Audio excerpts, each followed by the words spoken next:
Welcome back. Welcome back. What's going on, family? It's Audrey here with CBCAnetwork.com. If you are new to the channel, if this is your first time on the live stream, we appreciate you joining the live stream. On this channel, we discuss business funding, business credit. We help entrepreneurs and business owners get access to capital using a simple 5-step process. So welcome. We appreciate you for being here. If this is your first time, don't hesitate to subscribe to the channel. Make sure you hit the like button. We got a special guest in the house tonight, man. We got my man Terrell Turner.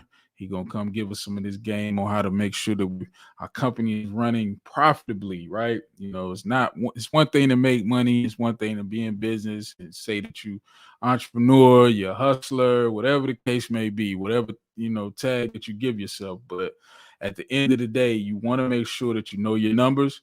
And we brought the man who can, give you that game and make sure that you understand not only what the numbers are telling you, but also how to actually, be profitable for the long term, right? So, I'm getting more heavily into the stock market, and that's one thing that a lot of these publicly traded companies provide is financial. So that's a good way to understand which direction a company is headed and things like that. So we're gonna have a good conversation, man.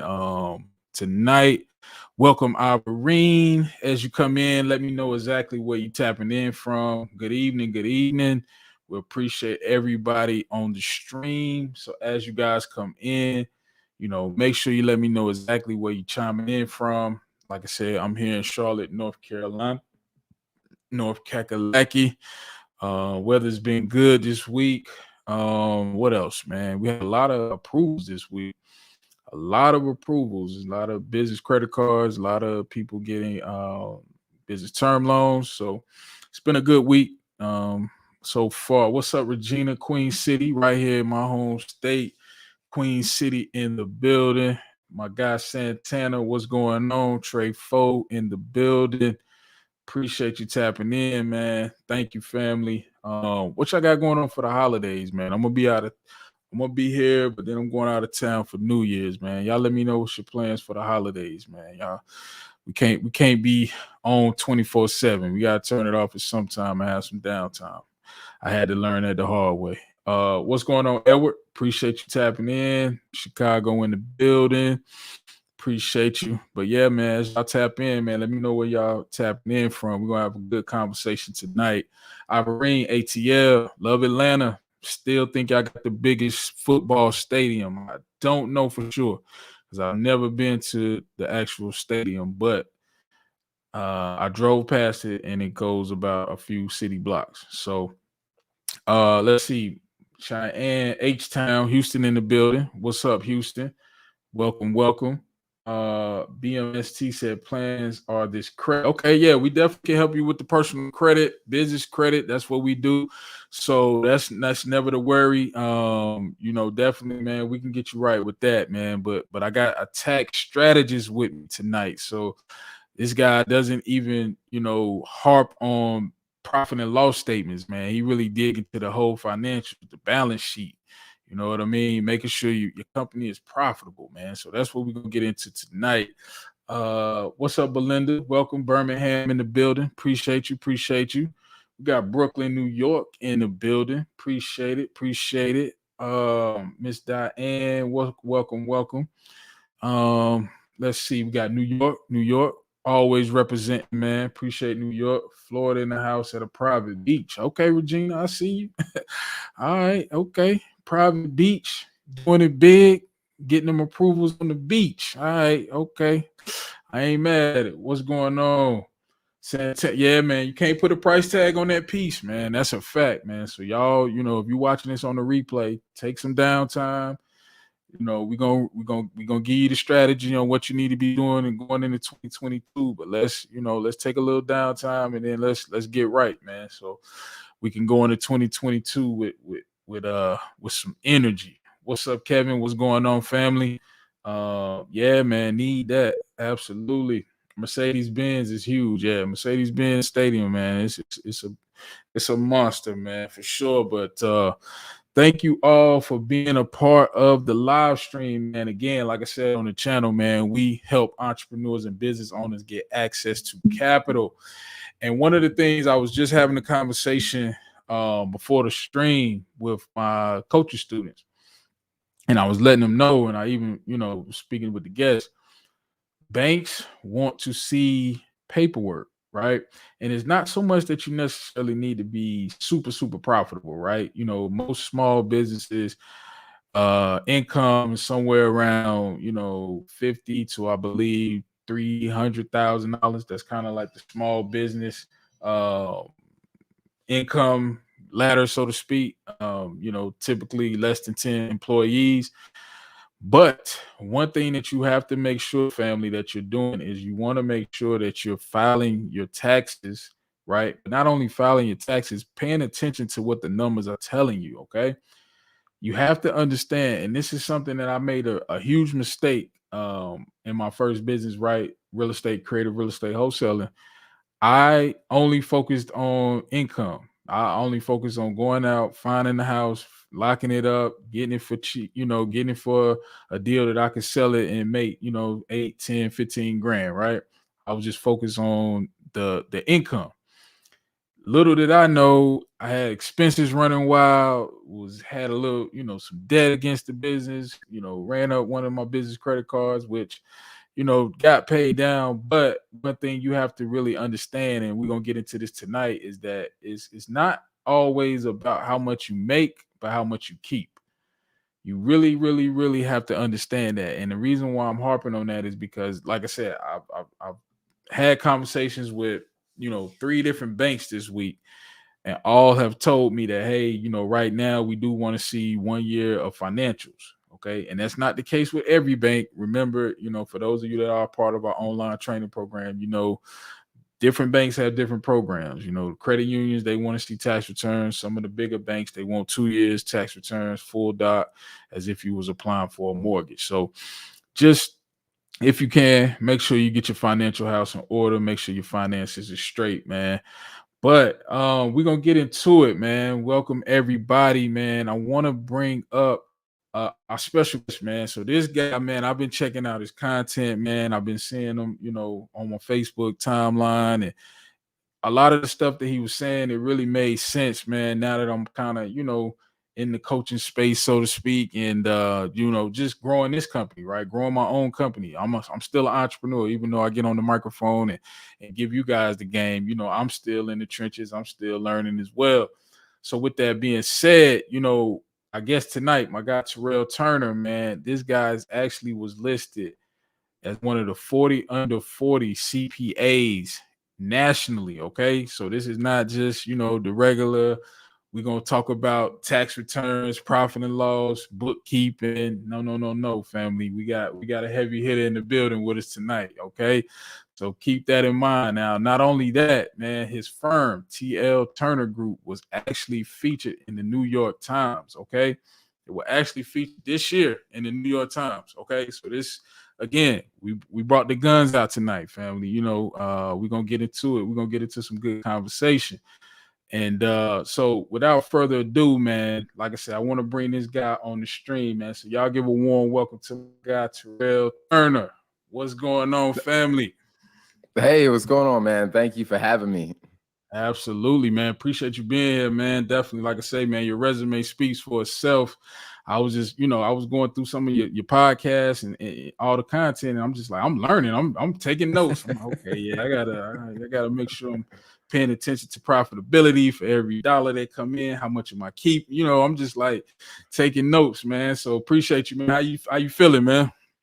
I'm good, man. I'm good. We're getting, I guess you say the holiday season is always interesting, as you were Yeah, talking about, just finding that time to kind of disconnect and kind of get some peace of mind.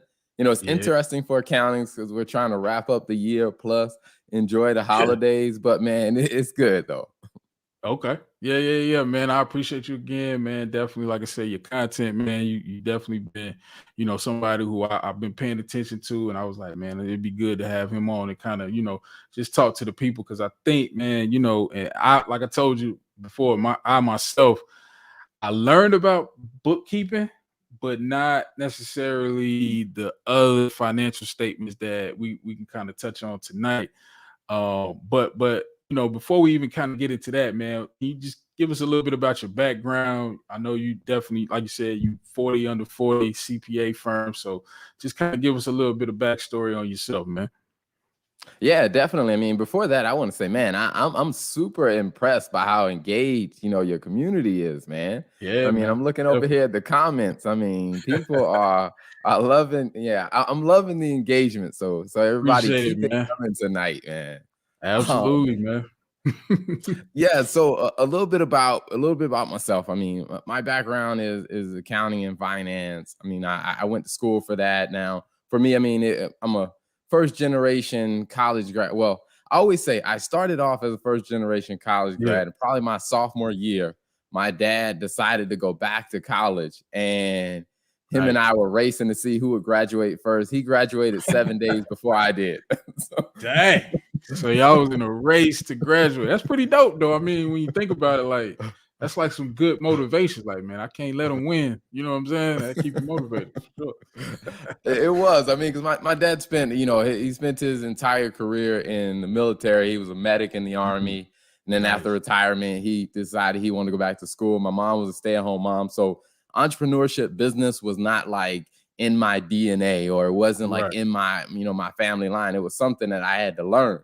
And Got it. so I went into accounting because I figured, what I heard someone once say, if you're really gonna understand business, you have to understand the numbers. If you can understand the numbers, you can break down, you can understand any type of business. So that's why I decided to go into accounting, because I'm like, okay, that's the field that's going to teach me to understand the numbers. And I worked Mhm. for Mhm. several, Fortune 500 companies like General Electric, Mhm. another company called Navistar out of Chicago.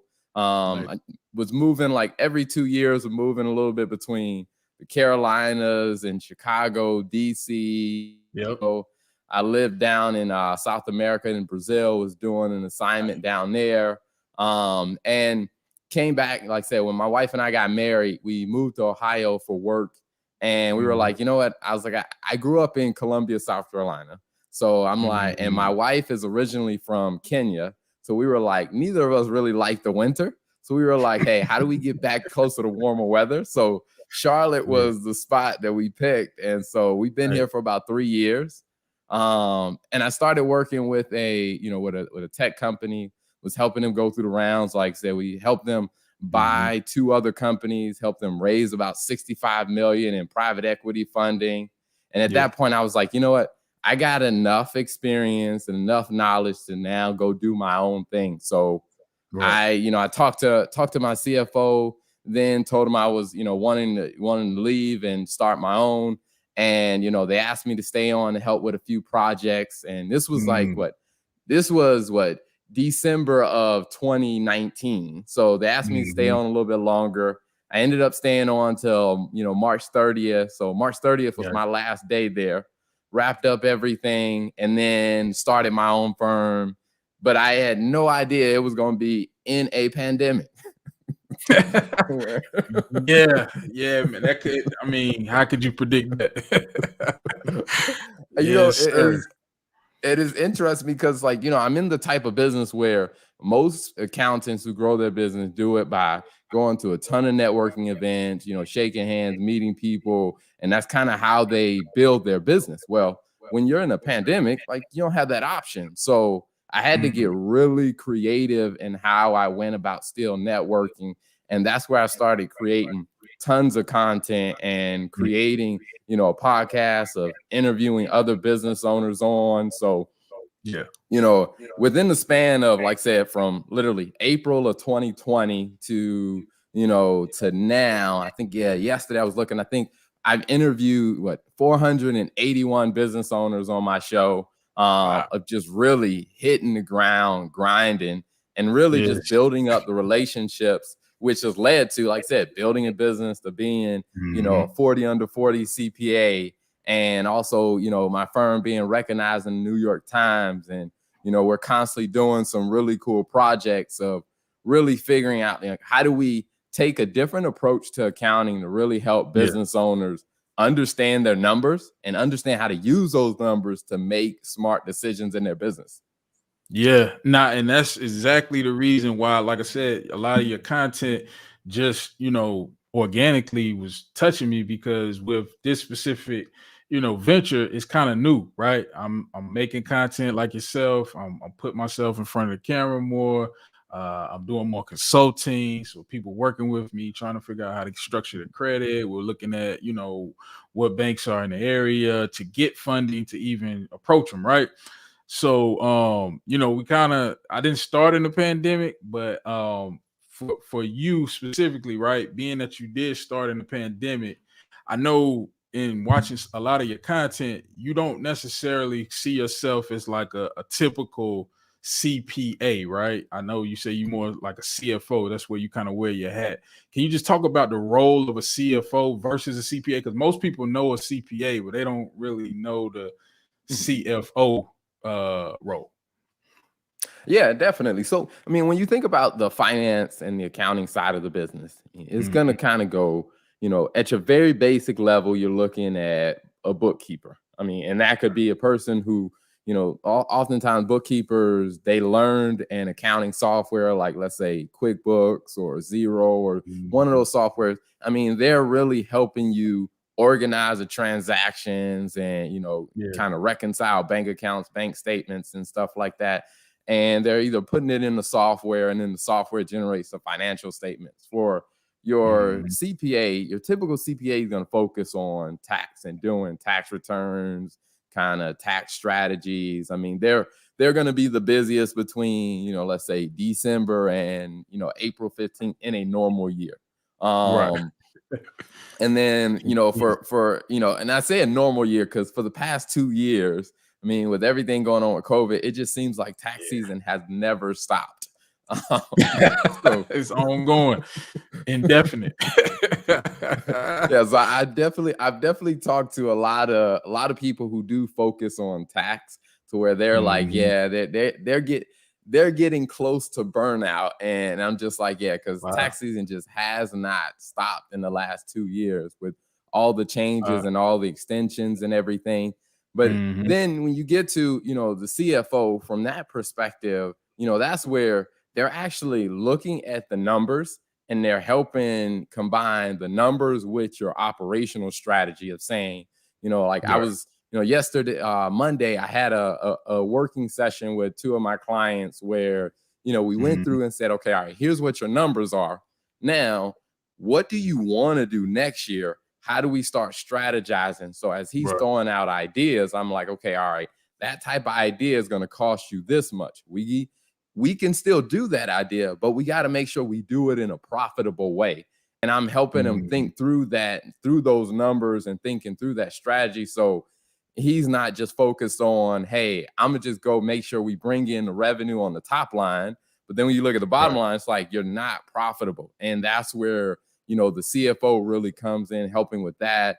Also, some of my clients, where they're trying to get, funding, as far as like when they need, projections or financial reports to support that Right. process, of really helping them get that in order. And also, like I said, if they have investors, Mhm. providing information to the investors so the investors are happy, and really helping them really think strategically about the business. Yeah, nah, that's perfect, man. And that's a good thing that you brought up, is that with most entrepreneurs, they don't really focus on their bottom line. Like I said, even myself, I would close a deal, and it would seem like I'll have money for a week or two, and then once marketing was done, I'm like, all right, I gotta close like 3 deals to make up for this one deal. So it was like I was kind of, not in the negative per se. I was bringing in revenue, but wasn't focusing on that bottom line, like you say. But can you talk? You spoke a little bit about projection, right? Projected revenue, and that's something that now helping my students, clients, and even I volunteer with Score, right? So even my mentees, and a lot of times when we're structuring a business plan, one of the things that I always harp on, business owners, reaching out to Score. And one of the reasons why is because in the training that they have, one of the trainings simple steps is all about financial statements. And that's why I really started to learn, okay, balance sheet, looking at, okay, like you said, is this going to even be profitable, right? Let's say if you a restaurant, right? If they wanted to open up another location, they would have to hire someone like yourself to even see if that would even make sense for a year based on, let's say, the current quarter's revenue, right? Would you say something like that? That would be your role? Yeah, definitely. I mean, it's funny you bring up restaurants because I mean, that's one of the core areas where, like I said, I have several restaurant clients. And I mean, that's a big Mm, piece of what we look at where they're looking to open a new restaurant. So, mhm. just to pick one aspect of it is, they're looking to open a restaurant. We're talking through, okay, how they're going to structure it, what type of food they're going to have, how big the building is. And at the end of the day, one of the things I think that helps a lot of my restaurant clients is I can come back to them based on the numbers to say, okay, all right, for you to break even, you need an average of 15 people a day.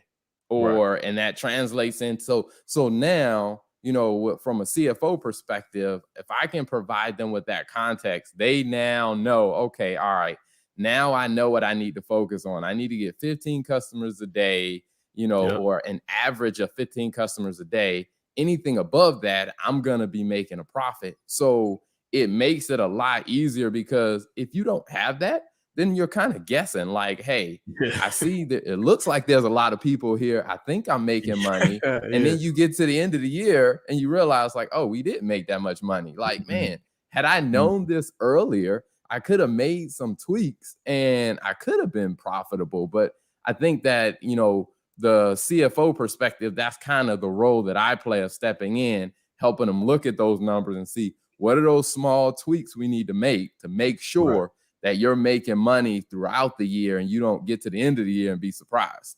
Yeah. Nah, and that's one thing, and family, the game he just gave was impeccable because, I talk to a lot of, students, clients, and the one thing that a lot of them struggle with is knowing their numbers, because even myself, sometimes I'll say, well, what have you brought in revenue wise for the last quarter, right? Well, and they really can't give a straight answer. So that speaks to your point of, you can't move I'll say this, you can only move as fast as the numbers that you document, right? What you track, right? What you're measuring. So, family, if you're watching this on the replay, make sure you get those numbers on paper because you cannot year over year be profitable and grow your business and stay in business. Because at the end of the day, this is my personal opinion. I feel like if you start a business, you should want to be in business for at least 5 years. It shouldn't be something where it's just like a kind of maybe we'll make some money. You should know going in, okay, in year one, we might break even.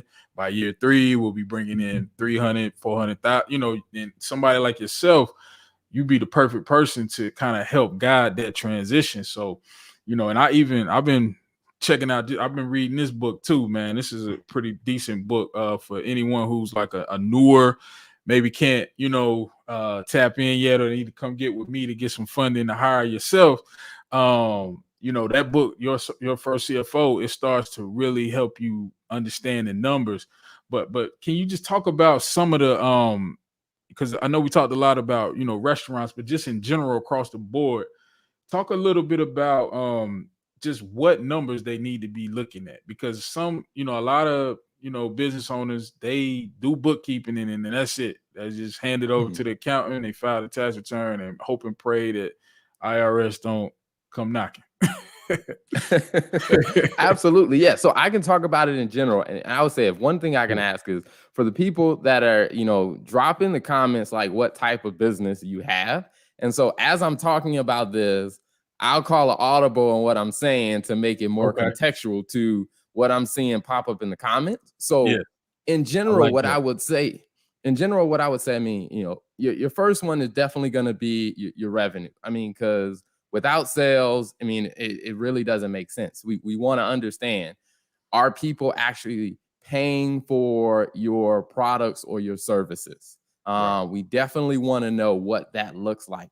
The next one we really want to understand is gross profit. Now, the way you're going to get to gross profit is when you're looking at, here's what your revenue number is, and whatever, type of product you have or whatever type of service, like, first one I just saw pop up. So rent arbitrage. So, Right. I mean, from a, your revenue is going to be is whatever the renters, whether you're doing short-term rentals, whether you're doing long-term rentals, whatever the renters are paying you, that's going to be your revenue number. Now your cost of sales are going to be what you have to pay for that building. I mean, to be able to have access to that building. So when you subtract those two numbers, that's just going to tell you, hey, what's your gross profit look like?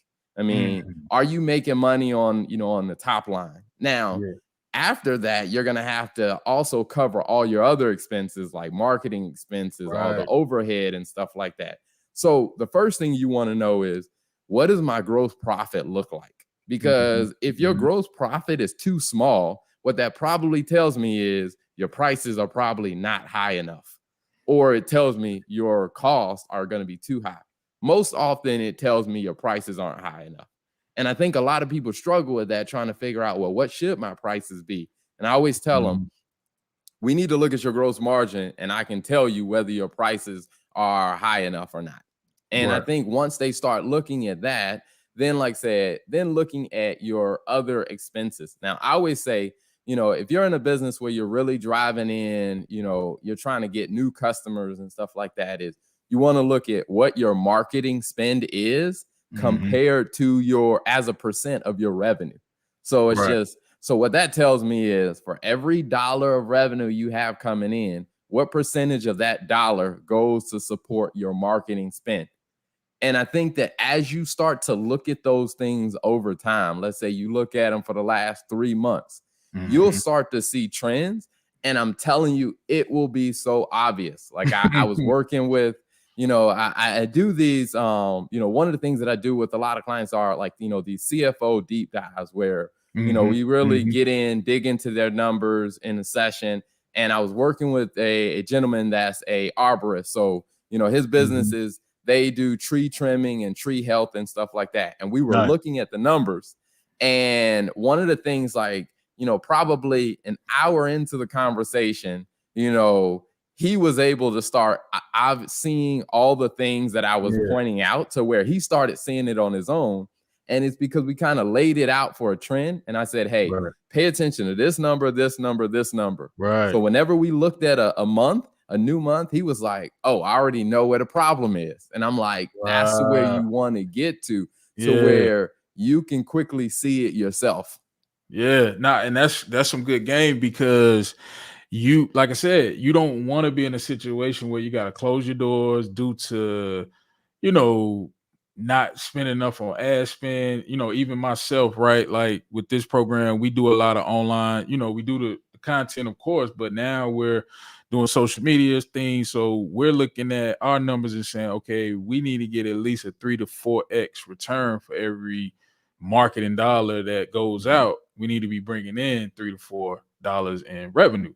So that would be something where you could kind of help a business say, okay, 3 to 4 is a good base, but maybe let's grow it, increase your prices, or maybe let's just work on the numbers. So that's good game, because as a small business owner, these are the things that can make or break you in, that first, year and a half, because, and I talk about this a lot too, that first, most businesses go out of business within that first 5 years because they may not have access to a CFO like my man Terrell.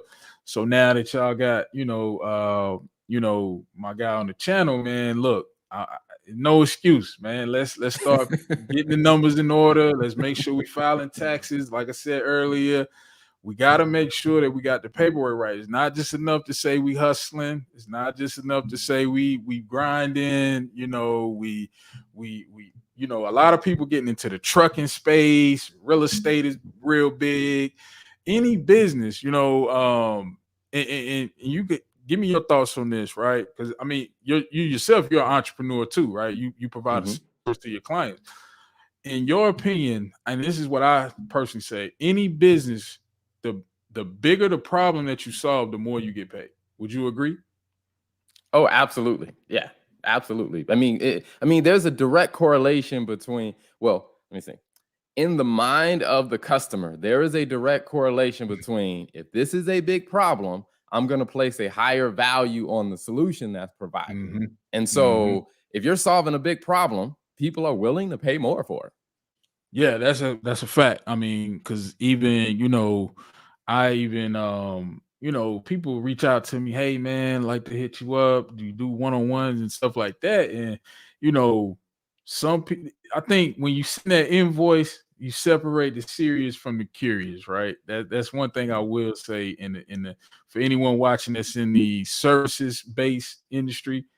When you have systems in place and you can, hey, book a call, this is what I charge, when you can have those conversations versus just a man, let me get back to you, or you ripping and running, it starts to make people approach you differently. You know what I mean? They don't necessarily come with the, hey, I just had a quick, question or whatever. They come more serious, more prepared. But yeah, man, that's good stuff, man. I want to kind of get into what you were talking about earlier, where you say you started your business in the pandemic. So being an entrepreneur, right? It's not for the weak. This is not for like people who just do it for TV. You got to really be about this life, man. Can you kind of talk a little bit about what were some of the things, like you said, I know you were doing content.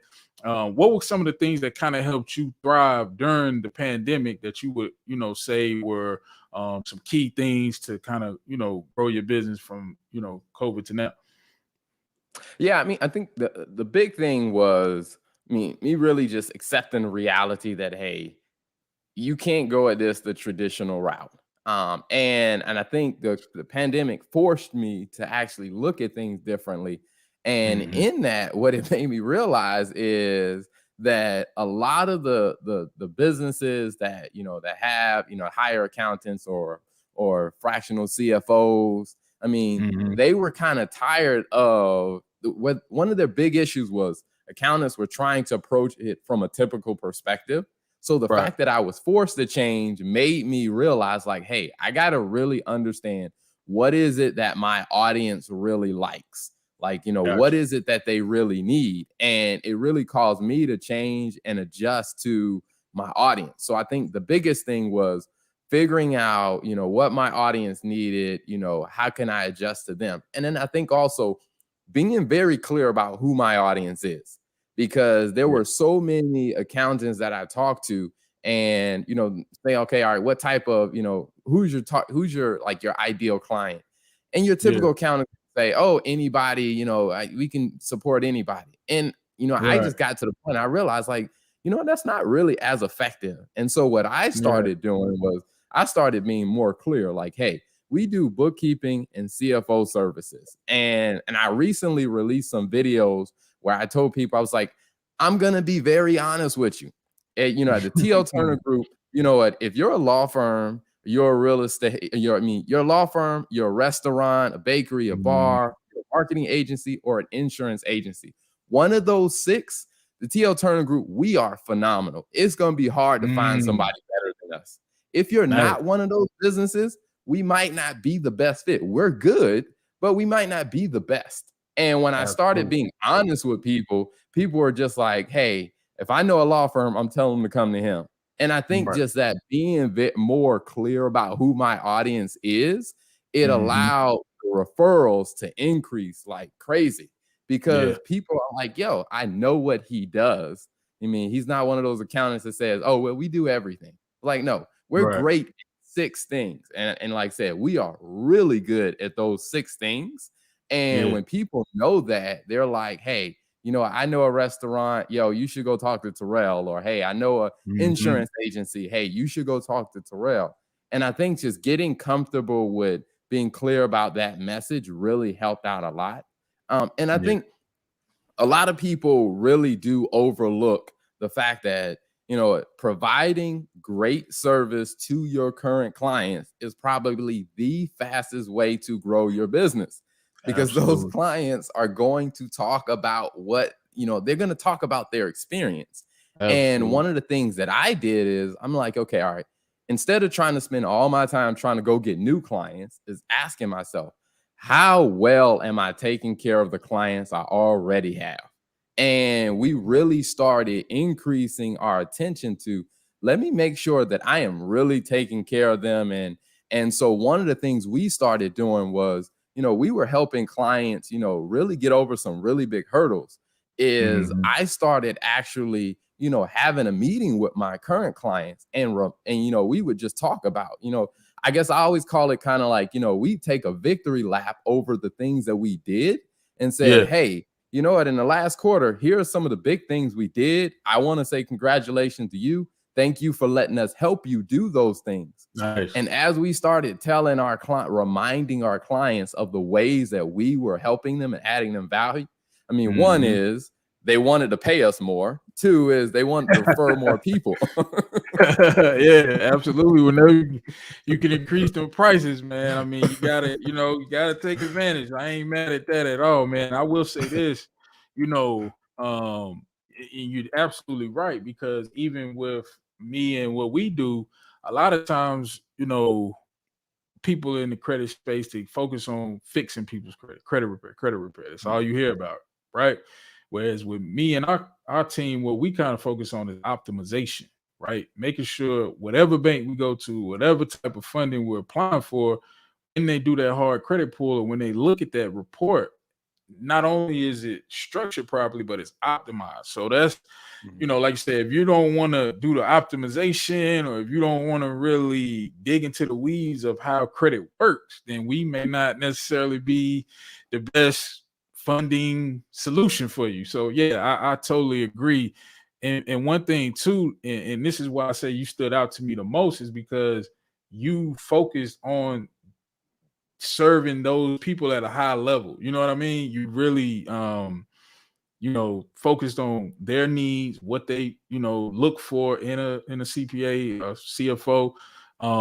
And that's perfect, because, once you do that, like I said, it's just a natural separation, people, they seek you out for your services, because they know, hey, that's the guy that, does he knows the numbers. He don't just file the tax returns. He knows the numbers for sure.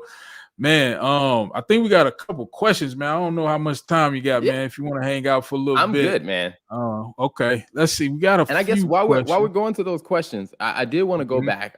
There's something I wanted to point out because I did see there's a couple people that have service oriented businesses, and I think Yeah. this is a huge thing. That I think, like I said, this will definitely drastically change your business because one of the Mhm. things that I've seen in a lot of, like I said, the one-on-one coaching sessions. Because like I said, usually when people are hiring me, we'll talk about this, but I'm gonna just give it to you guys for free. Here's Mm. a very big issue I see with a lot of service businesses is when they're setting their prices, they're looking at it because, like, hey, I'm the one providing the service. They set their price and they say, hey, here's how much it costs to run my business. Right. And they're setting their prices at that level.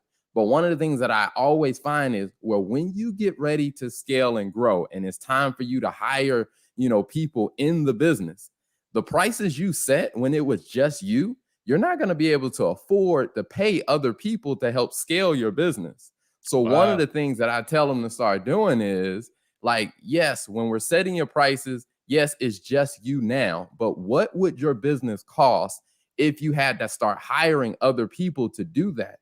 And let's build your price based on that, because in Mm. particular, like I was working with a construction company, and Mhm. they were Mhm. running a ton of cash issues.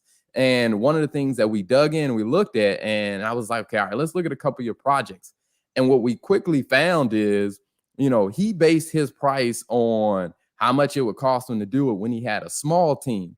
But then when he had to start hiring people and he started going to bigger projects, Yeah. he didn't realize he was no longer profitable. Although he had grown, he had brought new business in, but because he didn't Mhm. account for the growth in his cost structure, he was now not profitable. So we ended up Yeah. having, have some tough conversations with clients to try to get, to raise prices, because some of his competitors were bidding on the same projects and their cost was like 40% higher than his. And it was Wow. because they were smart enough to factor in, hey, as we start doing more business, our cost structure is going to grow. So our price needs to reflect that. And a lot of service-based businesses really mess up with that and end up losing a ton of money. And I'm glad you brought that point up, because I think to your point, that's one of the reasons why, where we kind of come in is because having that access to capital can fill that void, because now you know your numbers. You sit down with Terrell, you know exactly, okay, we need 40 grand to go out and hire someone, and we're going to pay this person whatever X amount of dollars and put them on payroll. Okay, let's go to BB&T. Let's present the information, right? Let's talk to the banker. That's why, one thing I always say is having a relationship with the banker is in some, like you said, a tax person should be first, a banker should be second. Those should be, I don't care if you got a bakery, a dry cleaner, if you just hustle Uber, you need to sit down and talk to a tax person, and you need to be making relationships with banks, because like you said, if the gentleman maybe would have just knew that prior, he could have came and said, hey, look, Audrey, man, look, need about 50K in funding. All right, no problem. Let's sit down, see how we can work whatever move. And then we just keep rolling. You just keep rolling, and you don't have to have those hiccups, man, because like I said, access to capital when you need it. One thing I think a lot of people get into a situation. Maybe you can give me some insight from your end. They wait too late. It's almost like they don't plan properly. And that's why with, like I said, with CBCA Network, my good friend Ola, she's also accounting CPA. One of the things, when I met her, when we kind of had conversations, she would have me look at things at like what the future was, not where we are now, right? Like not, now we're small, we got, a small team. What is your team going to look like in 6 months? What is your revenue going to look? You know what I'm saying? Same thing like you were saying. So that's good stuff, because very rarely do entrepreneurs really think about the future. They just in the moment. They just grinding it out. Like I said, when I was wholesaling, I was just trying to get that contract, baby. I was just trying to lock it up, and hey, look, you say you want to sell it for what item on the way, and so yeah, man, that's good stuff, man. You definitely can't wing it. You cannot wing it. You need to know what your numbers are and how to make your company profitable, because at the end of the day, it's not fun when you're not making money. It's not fun when you're writing checks and you ain't writing one to yourself. I say that. You want to be in the equation somewhere of getting paid. You writing out to this person, that person, graphic, website, and you like, it's only $10 left. Can't even go to And that's so true, because I tell a lot of business owners, one of the things, like, for a couple of them, we built a price calculator, and we'll look at all of their costs in their business, and then they'll say, oh, well, it costs me to do this, I got to pay this person, and the one question I always ask them is, I'm like, okay, all right, so when are you going to add your number in there? Like, because I see you're planning to pay everybody else, but you have no plan to pay yourself. And I'm like, you're going to get to the end of the year and you're going to be like, man, we done paid everybody else, but there's no money left over. I'm like, whatever money you want to make, let's build that into the plan, so you have a strategy that includes you getting paid along with everybody else. Absolutely, man. And that's one thing, I don't know. I'm pretty sure you probably heard the book Profit First, the book a lot of people talk about. That's one of the things that, that book really does help. A lot of people have different opinions on, the structure and the strategy. But one thing I will say, for me, when I kind of got hip to it and got a hold of the information, was I didn't account for paying myself. I didn't account for, okay, this is how much the owner gets. This, everybody else, the marketing was, we had a marketing budget. We had a, whatever budget, but didn't have nothing set aside for me to go and pay myself. So that's key, because, a lot of, the audience and people who subscribe to the channel are newer business owners and startups, things of that nature.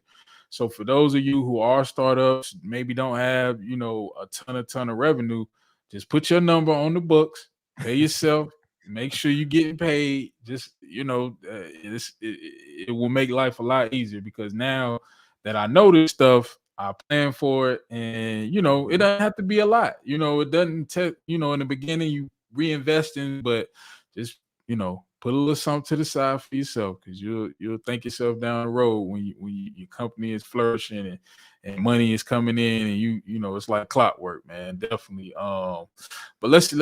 I think we got some questions, man. Let's see if we can get Okay. into a little bit of Q&A. Hold on one second. I'm gonna go back.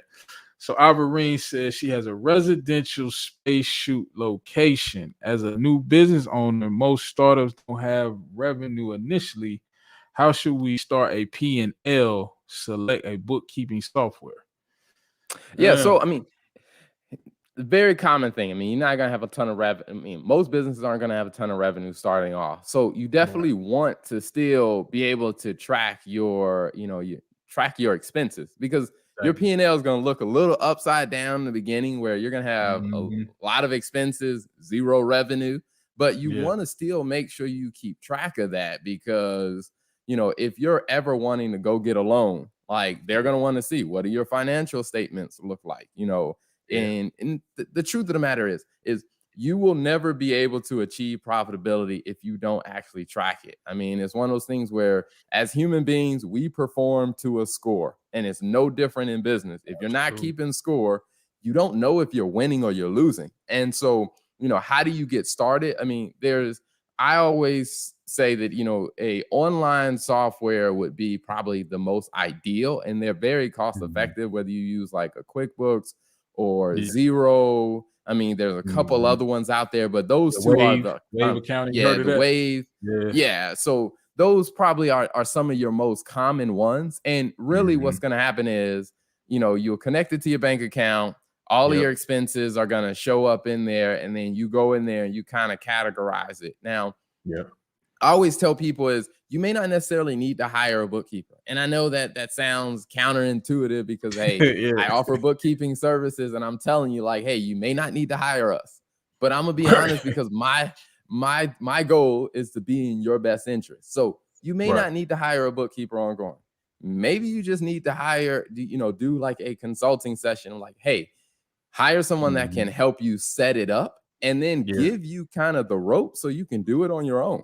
Yeah. And I end up doing that with a lot of businesses where they reach out, say, hey, we need a bookkeeper. I'm like, nah, based on where your business is, here's a good process for you to be able to do it on your own because you need to funnel as much money as possible back into growing your business. So I would Mhm. say is, check out an online software, QuickBooks, Zero, Wave. There's Zoho, there's FreshBooks. Check out an Yeah. online software that can connect to your bank account. And then there's where you can categorize your expenses. And then you Mhm. will also be able to see, okay, all right, yes, we weren't making that much revenue up front, but at what point Mhm. did you start to become profitable? And if you don't Right. measure it, then you probably are going to struggle to be able to be profitable if you don't measure it. Nah, that's a great point, man. And I'm even, now, my mom, she's on my team. She kind of helps me out with some of the day to day. And we just today was like, okay, yeah, it's time to go ahead and just get the bookkeeper to do the books because we was doing it, we was kind of learning it, but it's like, I don't know, man. It's kind of hard. I mean, it's not hard. It's just a lot of, work goes into it.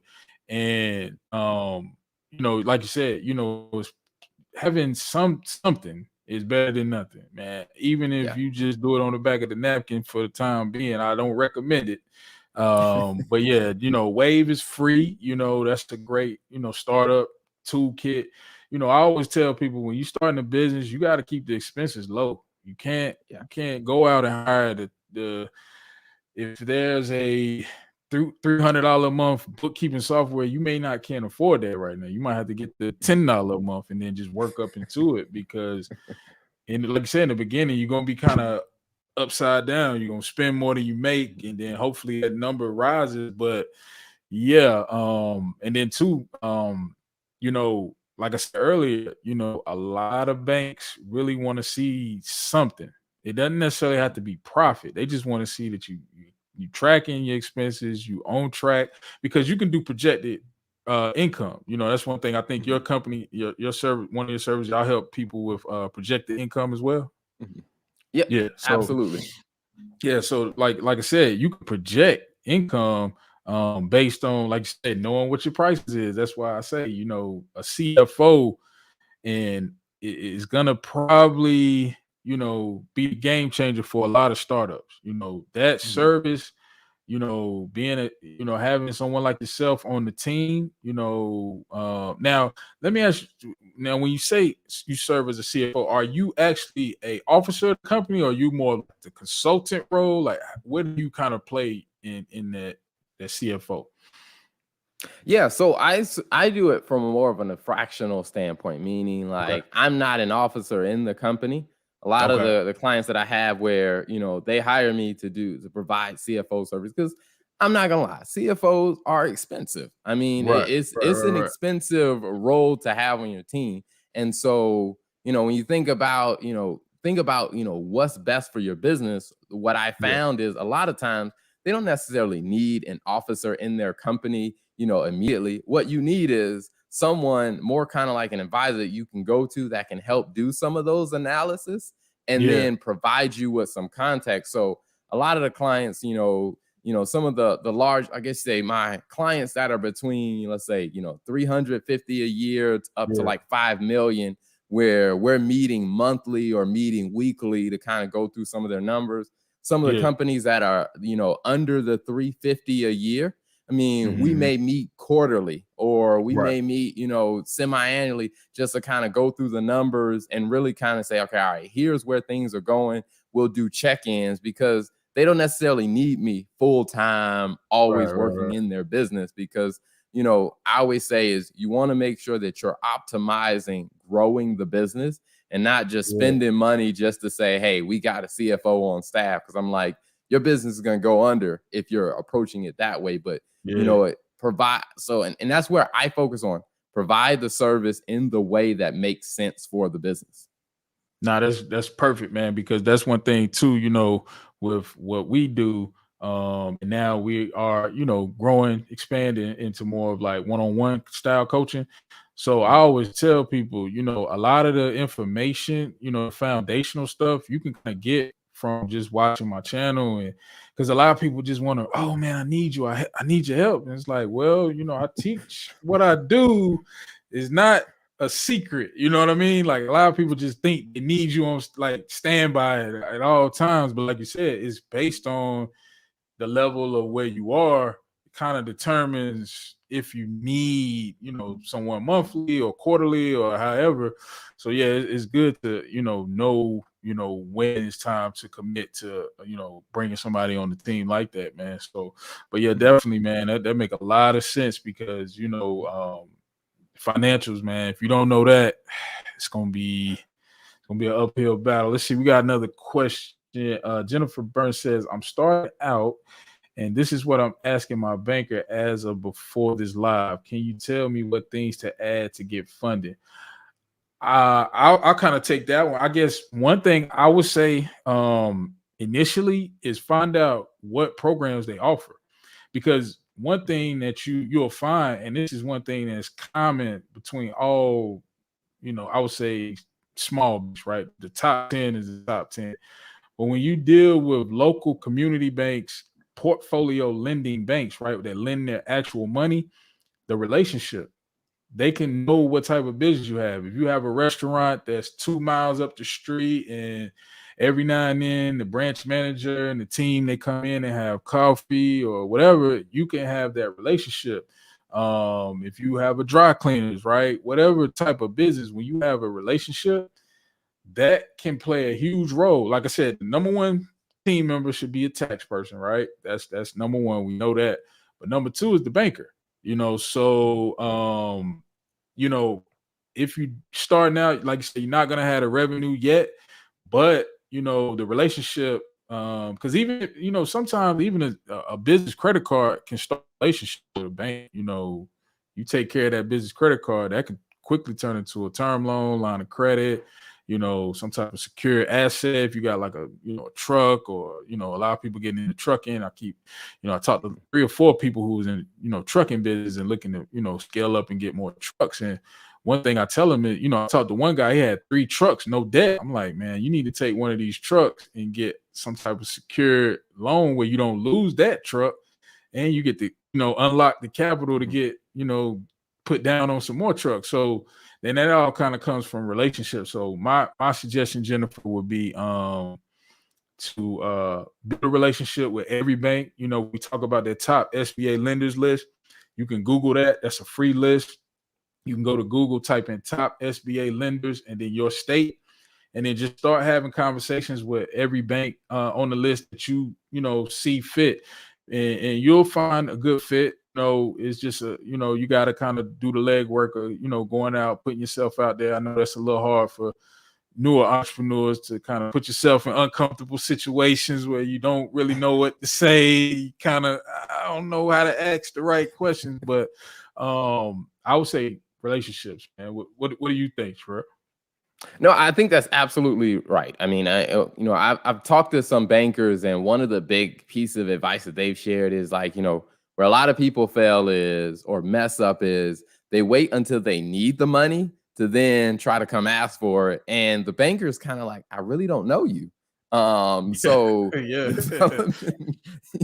starting early and developing that relationship now. And like I said, even if it's just, as you're starting to develop a relationship, it's just being honest, like, hey, I'm just starting my business, and I really want to understand, what do you look for when a business is ready to, and how long is that? And that way you can start planning now to work your way up to that point. So when you are ready to go ask for funding, it's like you already know what they're going to ask, and you already have the relationship, which drastically increases your chances of getting a yes. Yeah, the relationship, like you said, man, that's what helped me get funding during the pandemic. That's what's helped my students, clients. Everything goes off of relationship. Making sure you're meeting with the banker, understanding what programs they have. A lot of people don't understand that banks have products like Walmart. Like Walmart sells toothpaste. Banks have business line of credit. They have business checking accounts. Those are products. It's not like it's just something that you privy to. It's an actual product. So yeah, that's good stuff, man. Let's see. Let's go to the comments. Jennifer was ham. She said she has an operation account for the cost of running the. Okay, so this is continuing her question. Okay. That would include all the bills and vendors. Reserve 10% towards profit. It goes back into the account for saving. I won't touch that. Yeah, I think that's a good setup. Yeah, I think 10% profit allocation. That's what we got in our company. I don't know. Do you consult your clients with the same percentage or? Yeah, I mean, I would definitely tell them. I usually go from the standpoint of, one third, to just say, 1/3 goes to covering your people costs, 1/3 goes to covering, your operations, and then with a goal of how do we get to the point where a third comes back to, either profit for your business or, profit for, for you. And now, of course, everybody can't start there. No one actually starts there. I mean, it's something you end up working up to. But I think 10% is a phenomenal setup. And then from here, the goal is, hey, how do we start to increase that by 0.5%, every 6 months or every year, and start to increase that so that, you put yourself in the best position possible. Nah, that's good stuff, man. And that's one of the things, we actually got our team quarterly meeting next week. And that's one of the things we're going to sit down and really focus on for the first quarter is growing not only the top line, but that, getting it closer to that 15% profit, because the closer that number, or as that increases, the less stress, the more you can be, in a better mind space and not, on YouTube, trying to figure it out. But we're here for you. We're here for you for sure. But let's see. We got some more questions. Let's see. Afro Holistic says, I started my business in 2008, got an EIN for the LLC. I did not complete registration with New York State due to money, so been filing taxes as sole prop since till 20. Now registered. How to file in December? That's definitely a Terrell question. I don't know. I don't know nothing. I'm reading Chinese right now, man. Sheesh. So I will say I don't primarily focus on tax, and I live in North Carolina, so I don't know the rules in New York Right. State. Gotcha. But from what I do understand as a CPA, I mean, if you do have a change in your organizational structure, like mid-year, Yeah. sometimes what that will require is it's almost like you have to file as if you had two different businesses, where it's like Okay. for, from January to, let's say, September, you may have to file that portion of time as the sole prop, and then from September going forward, you file that as kind of the business. So I would definitely say you want to speak to a tax person that knows, like, more intimately in your situation. But I do think that when you do have you could say an organizational structure change, it may require you to look at it as like almost like two different businesses. Although it's the same business, it's just, the structure of it, the tax structure of it changed mid-year. So you may have kind of that combination effect that you got to file for. That's good stuff. I was not even aware of that. So Africa Holistic, I would definitely get that relationship with that tax professional. Like I said, because that's gonna, that could be make or break, so definitely get that. Let's see, do we got any other questions? Let's see. Lucky Zap Slots. That look like is it a video game? I can't tell, but looks pretty cool. It says, if your income has not elevated yet, can we use projected to get funding? I'll take that one. I would say projected income is it depends on the bank. So you have banks, like I said, it's the way I kind of look at banks is you got your big banks, you got your, regional banks, and then you got those mom and pops local banks. The local banks, they may not even necessarily need high revenues, because what some banks do is they'll say, hey, if you project you'll make 300 grand this year, we'll give you 10% on the line of credit, right? So it'll give you 30 grand and then it'll grow year over year. So if you say you're going to make 300 and let's say you beat the number, you make 400, then they'll up it to 10% of, every year they'll give you 10% of the gross revenue.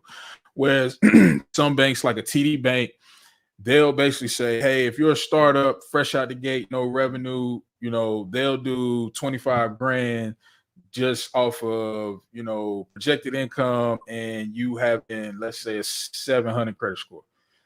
So, it really kind of depends when you talk about project, because again, like I said, banks want to kind of see that you filed. They want to see the financials. But when you don't have them, there are some banks. And again, that goes back to my point where I said, you want to have relationships with, not just one bank. And that's one thing that I would honestly attribute to my success, and now being, helping, my students and other people, is we don't focus on one particular bank. We don't necessarily say, hey, Regions Bank is our bank. Bank of America is our bank. We say, hey, what banks can we go to now? And then once we bring it in what we need, whatever benchmarks we set, then we can go to another set of banks. So it really is going to depend on what programs they have, whether or not you can do projected revenue. Now, one thing I will say in regards to projected revenue, you do have a lot more community focused, they're called CDFIs, community development financial institutions. More so credit unions kind of fall into this category, where they will take W-2 income. So you do have opportunities where if your business is brand new, but you have, let's say, $80,000, $90,000, $100,000 year job, you can still get funded. You just have to, show that paperwork. So hopefully that answers your question, Lucky Zap Slots. Like that picture, man. It's a pretty cool name, man. I like that. Would you agree though, Terrell? I mean, just when you're doing projections for your clients and stuff, do you find that it's better to have something revenue wise, or can you just start out the gate with projection? Yeah, I mean, it really, what I've seen is it comes down to the relationship. But Okay. after the relationship is like, if you have nothing, then they're gonna then look and say, okay, all right, do you have any personal collateral? What does your personal income look like? Because Yeah. having projections are great because you can put anything on paper. Right. And Right. Right. anything could happen between, your projections and then the actual Yeah. execution. But Yeah. I do think that, like I said, it really comes down to the relationship. And then, because I mean, at the end of the day, I mean, banks make a ton of money. I mean, banks are probably the most profitable types of businesses in Yes. existence. And they don't Yes. do that because they make bad money decisions. I mean, No. No. No. No. No. so No. so Absolutely. they are into hedging they're into hedging their risk all the time. And I think, Yeah. for a bank, it really just becomes a risk evaluation for them is like, yes, you have projections, but what else do you have in case these projections don't pan out and stuff like that? So I think, Yeah. the advice you shared, I think is good. Yeah, and then too, one thing that I always talk about, and I teach my students every boot camp we have, I talk about the three legs of credit. And one leg, so it's three legs, right? Your personal credit, right? You got 700, 720 credit score. Revenue, right? Let's say you're making 2 million, 3 million, 5 million a year, or assets. And a lot of people discredit assets. And the reason why I say that is because assets can be that trailer that you just had sitting at grandma's house that you never even valued, or let's say you got three cars in the driveway. Those things can become good on paper for a bank. They like to see assets. A lot of the banks we work with on the application, it says list your, cash in the bank, how many assets, so I think a lot of people don't weigh that in heavily enough. They just think, oh, this is a car I've been had, since whatever my first car I got when I got a job. No, no, no. That's assets that we can put down to kind of soften the blow of not having a ton of revenue. So yeah, that's a good point. Let's see, my man Andrew said, got a question. How does an automation business, Walmart, Amazon, Facebook, come into play when figuring out taxes if the client is already in a 70-30 split with a developer, 5K to 14K monthly? I mean, I All guess right, it's so let me all think about income. that question a little bit. Yeah. So the automation business come into Yeah. play when figuring out So I guess taxes. it's a split between two companies. So one company is keeping 30% of the income, and then it's paying out 70 to, I Got it. guess, the second business. Okay. So, I mean, it's going to come down to, structure your business. So let's say, if the business is structured as a partnership, or Mhm. let's say it's structured as an S corp, the business itself is going to do a information tax return where it's just going to say, hey, here's Yeah. what the business did. And then there's Right. going to be a section where it says, here are the owners. This person owns X percent. This person owns X percent. So this person gets this percentage of Yeah. the profits of the business. This person gets this percentage of the profits. And then that business will then give the owners and say, hey, here's your report of how much profit belongs to you. Now, that individual then has to include that in their personal tax returns when they fill that out.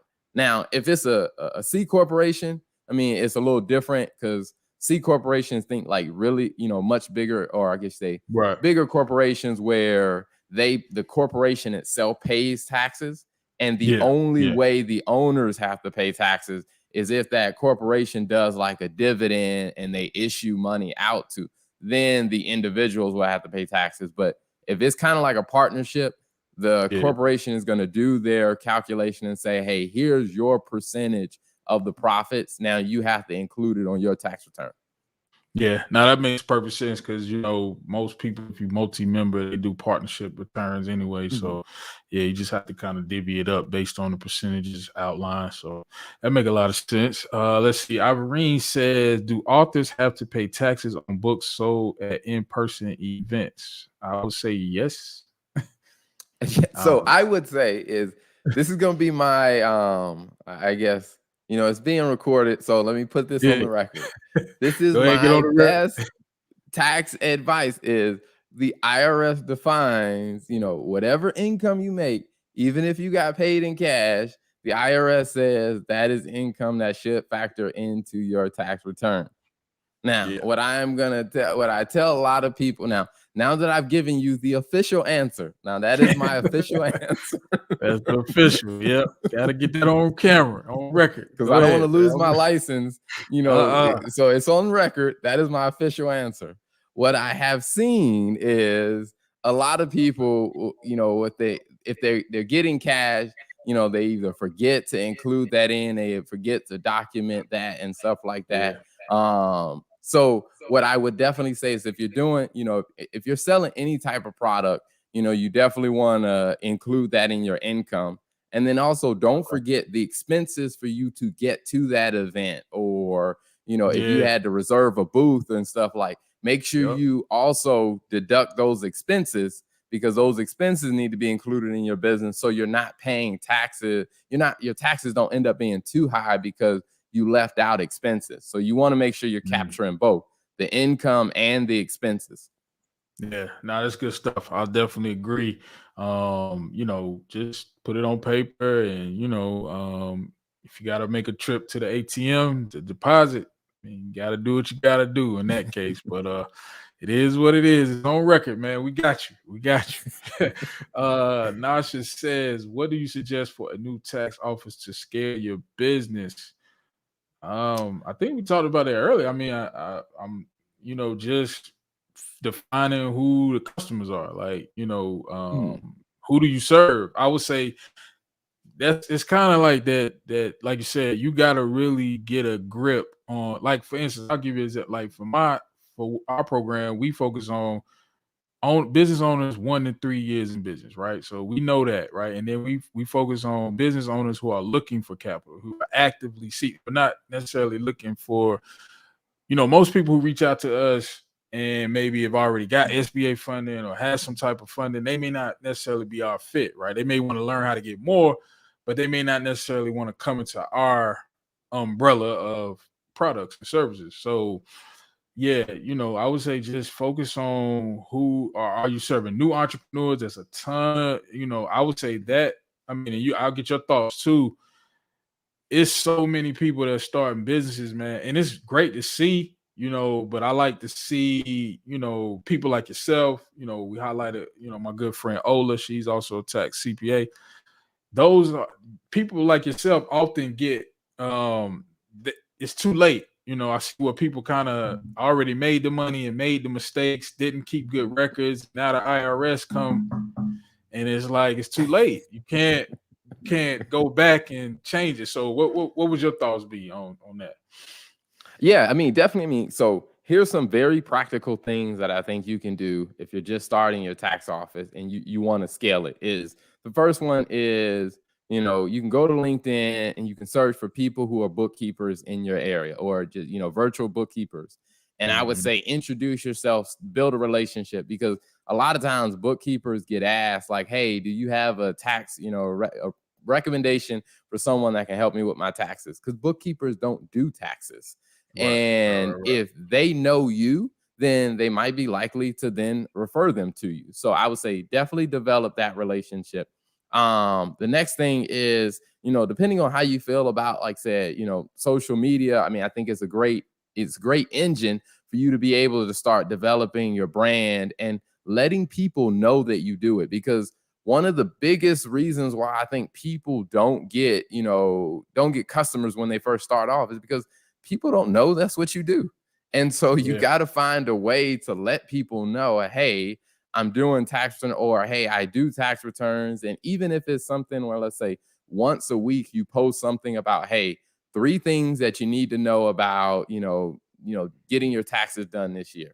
Or like, yeah, hey, latest update on whatever. And it can be something very, very basic. I yeah, mean, it could be something as, make sure you have your W-2s and make sure you get your mortgage interest, all that other. I mean, it could be yeah, something that people already know, but what it does is it allows people to connect the dots between, hey, this person I know does taxes. So when they need to get their taxes done, you come to mind. Yeah, nah, that's great stuff, man. And one thing I've learned, over these past couple months of, having to, doing content is when you are in a situation where you're new, if you don't have content, you do not exist. I will wholeheartedly say, like, if you don't have any content on your services, what you provide, and people don't know to come to you for what you do, it's gonna be a struggle. And thankful to you, to my lovely queen, my wife, for telling me to go ahead and just get on YouTube and talk my talk, because it's working. And at the time, it didn't make sense. You know what I mean? Like, it was like, okay, I'm gonna talk about business funding and nobody's watching. You know what I'm saying? Like, I'm like, okay, I'm on camera and I'm doing a live and nobody's watching. So it's funny, man.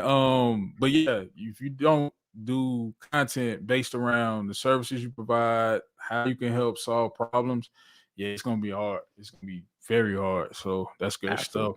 I mean, and if you're confused about, and if you're not sure about what kind of content, what I would say is just go to YouTube and just search what other people are doing, and then yeah, just do that same stuff with your yeah, style. Like, yeah, you can just repeat what they said, just do it your style. Because I mean, when it comes down to accounting and tax and stuff, I think, when it comes down to doing business, period, some of that is if the personalities don't gel, like people don't do business with you. I tell people all the time, like, there are some people that I've introduced them to other bookkeepers, like, and I don't necessarily see them as, hey, they're my competition, I need every cut. I'm yeah, like, because you may not get along with my personality, and that's yeah, fine. But I yeah. still want you to get with someone who can help you. And I think sometimes, like, say, you can just go to YouTube, look at what other people are doing, do it with your own flavor, and people might resonate with you. That's a fact. I mean, because I'll even attest to my own personal experience. It's a ton of people who talk about business funding, business credit, but it's just, the stuff I was saying, how I delivered it, all of that stuff started to kind of resonate and connect. And, like you said, it wasn't nothing that I mean, I mixed in my own personal experiences too. I've, been able to get funding, but I would say for the most part, a lot of the stuff is, just out there, but just in my voice and my delivery. So now that's a great point. Let's see. Debonair Millionaire says, what's the best way to buy a car with your business? I would say for vehicle financing right now, you'll probably have the best success with, the bigger banks, the big four, the Bank of America's, Wells, Chase. They're pretty good as far as business vehicle loans. We're seeing a lot of approvals with that. But you do want to make sure you got your business structured properly. So this one thing that we kind of teach and cover is you want to make sure that your business profile, with the 3 business credit bureaus, Dun & Bradstreet, Business Equifax, Business Experian, you want to have a minimum of about 5 vendor trade lines, 5 to 7 in tier 1, because once you do that, and if the more revolving accounts that you can get, the better, because what that does is that builds the profile. And what a lot of the auto vehicle loans for business, they look at the business profile to see how you pay your debts. Because it's one thing to say, well, I'll personally guarantee it on the personal side, right? My personal credit will back the loan or whatever. But a lot of times when you're talking about, acquiring a business vehicle in the business name, they want to see what the business has done. So it's less about you personally, and more so about what's on the business profile. So if you can structure that business profile properly, there are lenders, Toyota, Ford, Ally Financial, they won't ask you to, personally guarantee it. And you can get multiple, vehicles for your business. So it's just more so about their structure. You got to make sure it's structured properly, and try your best to get 5 to 7, I would say. But let's see. We've got a few more questions, man. I don't want to keep my man. And I guess Terrell before we go to the question, there was something I saw in the Yeah. comments. I know I saw that I think it's what Sharonda Randall mentioned that she Okay. does bookkeeping. I would Yeah, say, yeah, yeah. Sharonda, send me a message. I want to connect. Okay. And All right. part of the reason why is because, I have a lot of people who reach out for booking. As I said, we focus on what we're great at. Yeah. And there may be some clients or some businesses that reach out to me that I might not be a good fit for. I'd love to, kind of understand what you do, and maybe I can refer them your way. So Sharonda, please reach out, connect. I mean, I'd love to help, help grow your business as I'm out here hustling, growing mine.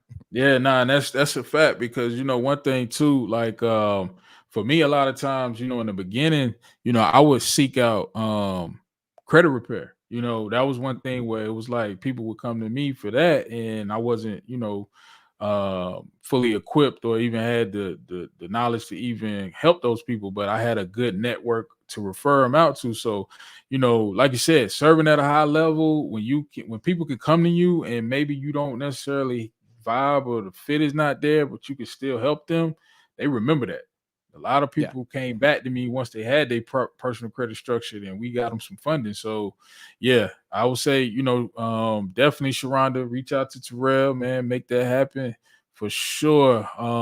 Let's see. Yeah, and I say you can reach out to me on LinkedIn. It's Terrell A. Turner CPA. Reach out to me on LinkedIn, or on Facebook. It's Terrell Turner, I believe, on Facebook. But yeah. There you go. There you go. Yeah, man, you got some dope content on Facebook, bro. Like I just be sitting there like, yeah, I'm taking notes. I'm just, letting it all soak in. I'm letting it, I gotta make sure every dollar I bring in, how much am I keeping, like all that stuff, and it's good because, I've been entrepreneur for a while. I'm documenting my journey to go full time. But one of the things I want to document and bring along with people is you don't have to hustle your way to getting off of a 9 to 5 life. Too many people I see on Instagram and just the whole social media is a lot of, oh, you gotta grind, you gotta be up to in the morning at 7:30 and do it all.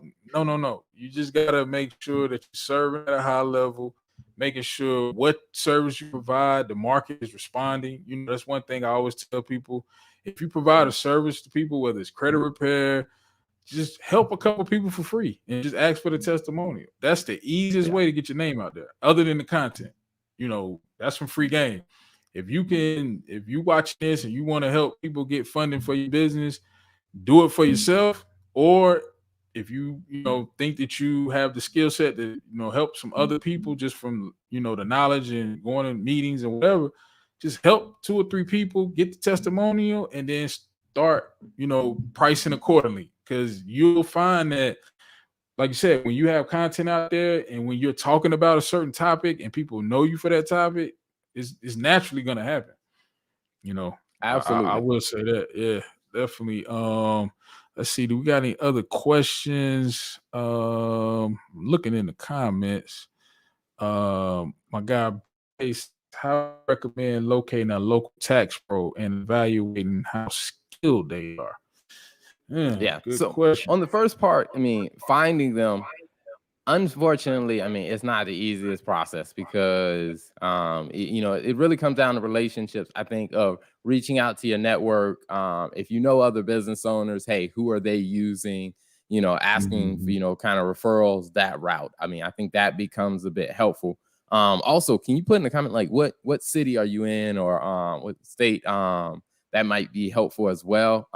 Because there are some organizations, like, if you're looking for, let's say, if you're looking for a black or person of color to, to report your taxes, you can look at, NABA's, the National Association of Black Accountants. Usually there's one of those in every city. You can reach out to somebody that's there and like, hey, tell them you're looking for somebody, for tax support. And then on the evaluating how skilled they are, I think the first question I always ask them is, what types of businesses do they support? Because, if they can answer, hey, these are the types of businesses that I support. And then you can also ask them, hey, what are some, for a person who has my type of business, hey, what kind of things do you kind of recommend, or what are some of the common things that you see? And you can kind of gauge if they have a good answer, then you can kind of gauge whether they actually are pretty familiar with your type of business. Yeah. If they're kind of like making it up as they go, that might be an indication for you, like, you know what, maybe this person isn't the right fit. Nah, that's a great, yeah. If they kind of winging it or can't give you a straight answer, then you might want to move on to someone that's more qualified to earn your business. I definitely agree with that. Let's see. I'm scrolling, man. And to that person who just asked that question, you're in New York. I think, yeah, New York City Okay. definitely has an active NABA chapter. So if you're Okay. looking for, a black tax professional, I mean, you can reach out to, NABA. I mean, and it's NABA. And oftentimes you can Yeah. just look on, you can go on LinkedIn. A lot of people have it in their profile, and you can find out, who's in, NABA in New York City, and just ask them, hey, you know what? Do you guys have someone that you recommend to do tax preparations? Oh, nice. Nah, that's dope. NABA, we'll put a link in the comments, man, to NABA.com, and make sure that everybody who's watching on the replay gets to get access to that list. Cause I mean, like you said, having, resources, having access to people that's, in the space, it can't be, discredited enough. But I think Nasha was saying my client list is 150, but I need more marketing. I would Oh say, man, yeah, yeah, Nasha, yeah, this yeah. one is, I will say, this is probably from a content marketing standpoint, I'm telling you, this one is a dream scenario. Because Mhm. what I will definitely tell you is, with 150 clients, I think there are thousands of pieces of content that you have. And when you think about content, it doesn't need to be very, very long. It could be, a simple graphic, or it could be like a 2 minute, just you talking about something. And if you have 150 clients, you have seen them have unique issues, to where what I would say is, just as you think through the client, of course, don't say their name in it, but you can think about the situations that they're in. Like, Yeah, hey, if you're married with 2 children, here's something to keep in mind. If you're single and you have 1 child, here's something to keep in mind, to where you can start breaking it down to mhm, making content for those specific scenarios. And if you have 150 clients, you have a lot of scenarios that you can really break down your content, and you can do it, let's say 60 seconds to 2 minutes. yeah, And what it does is it lets people know, like, not only do you do taxes, but like, wow, this person really knows their yeah, client, and they really know how to help people with these specific situations. yeah. Nah, it's something my ads coach says a lot of times, is that power content where you teaching your audience something is golden. When you teach somebody something and they don't have to give you, the financial, when you can just give them some game, yeah, it'll blow up. It will be no problem. You'll have a different conversation for like, really, you told me to do this and now I can't keep them off of me. I got 150 more clients. So yeah, nah, that's great stuff. My guy Yeah. And Santonio Nash, I'd said, say, Nash, if you need some help on coming up with some content ideas, reach out to me. I'm on Facebook, I'm on LinkedIn. yeah, Very busy running a firm, but like I said, I know the space of accounting, and I yeah. can definitely, provide some context. Just hit me on Facebook or LinkedIn. I'll help where I can. Nice, and that's one of our online coaching students. So I'll plug you guys in together, man, so she can get some of that content game, man. My guy Santino says the two nav accounts show up on DNB. So I'll take this question. The two nav account strategy, for those who are not familiar, nav.com, that's what he's referring to. You will see them on Dun and Bradstreet. You will also see them on Business Equifax. You won't see them on Business Experian and Nav, but if you purchase the $189 Experian business small business profile where you can get access to it for a year, you will see them there. So you just have to, the thing with nav.com, and I know Terrell, you probably like, what the heck is Nav? It's basically like Credit Karma for business, right? So, Credit Karma gives you your personal credit scores.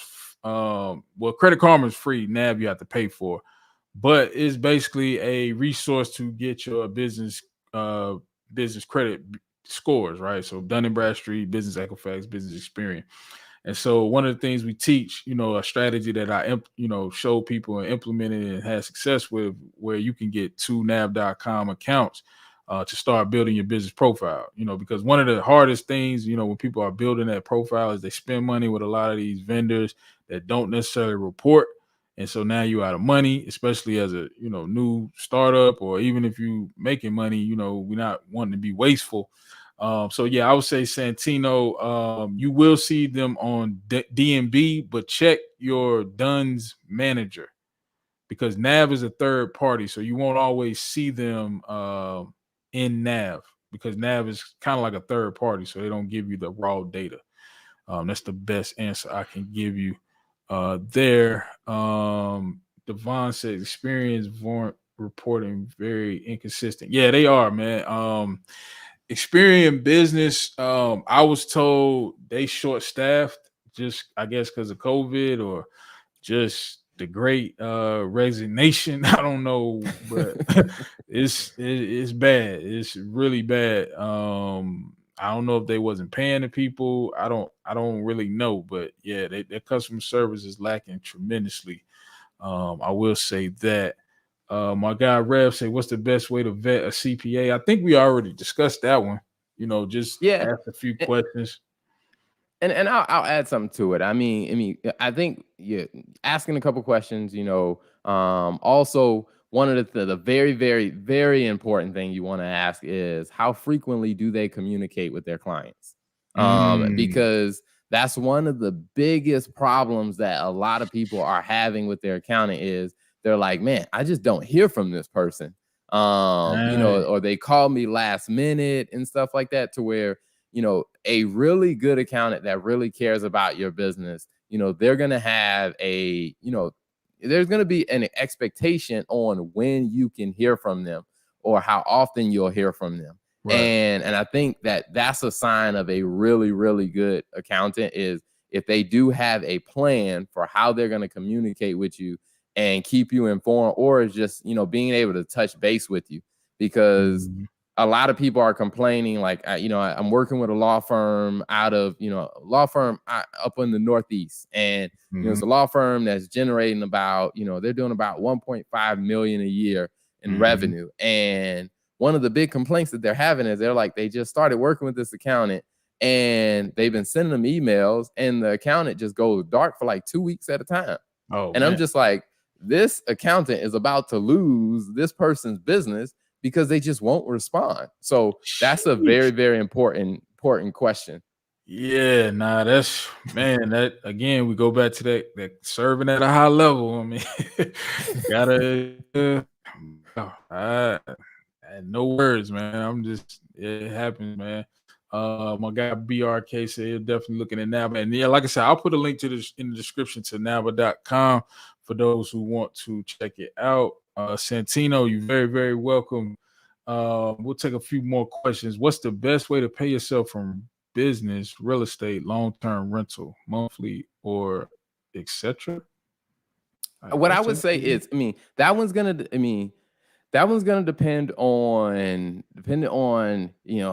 how much money you're making in your business, because you definitely don't want to pull too much money out of the business that you end up hurting the business. So what I would say is, if you got enough income coming in from your business to cover the expenses and to put a little money into the reserve, because with long-term rental, repairs or something comes up, so you want to make sure you have money on the reserve to be able to cover that.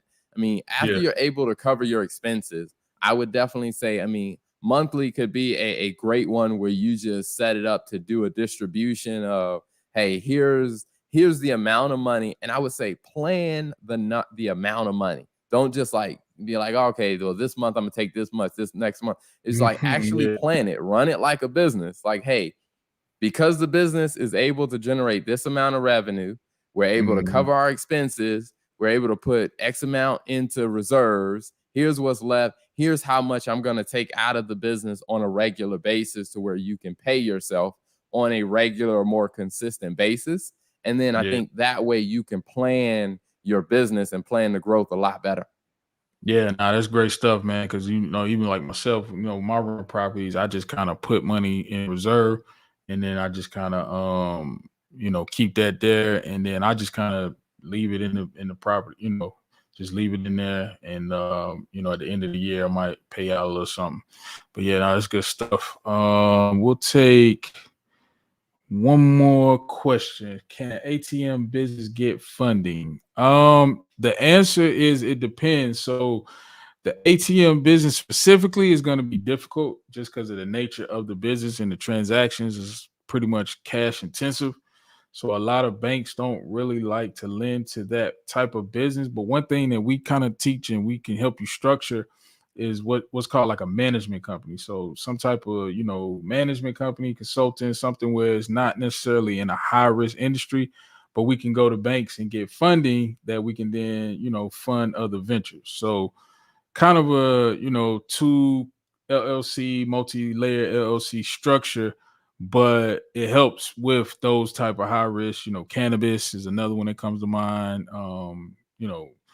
Industries where banks kind of don't necessarily feel comfortable lending to, you still have other options. But yeah, in the short answer, ATM business is extremely hard to get funded, just because of the Now, when you nature of say the business. ATM business, for my understanding, okay, what does ATM stand for in this So context? like like automatic teller machines, like the Okay, the actual actual ATM. machines. Got it. Yeah, yeah, Okay. yeah. So what happens with the ATM? Because I actually had a guy reach out to me, so I kind of understand that a little bit. The ATMs, money going in out, is all cash. So there's really no way to really document the revenue or how much it's bringing in. It does have some expenses.